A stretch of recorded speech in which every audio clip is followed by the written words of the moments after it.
সবাই কেমন আছো বন্ধুরা? সবাইকে শুভ দুপুরের শুভেচ্ছা, অনেক অনেক ভালোবাসা। আমরা এসছি ঘুরতে কালী পুজোয়। আমরা ফ্যামিলি মেম্বার সবাই এসেছিলাম। আমাদের বাড়িতে আমার ছোট ছেলেকে, যে ছেলেটা পড়ায়, তার নাম সুদীপ, তাদের বাড়িতেই আমাদের নেমন্তন্ন ছিল।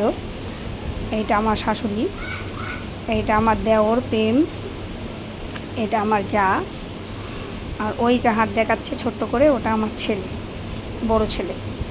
তো সবাই মিলে এখানে ঘুরতে এসেছিলাম। অনেকটা রাত হয়ে গেছিলো। এসছি তখন আমাদের 9টা, সাড়ে 9টা, 10টা প্রায় বেজে গেছিলো। অনেকটা রাত হয়ে গেছিলো আসতে। সবাইকে নিয়ে আসতে হবে, সবাই একটু গুছোতে লেট করেছিল, তাই অনেকটা লেট হলো আসতে। এই আমার নিজের ভয়েসের সেকেন্ড ভিডিও। জানি না তোমাদের কেমন লাগবে। যদি ভালো লাগে তাহলে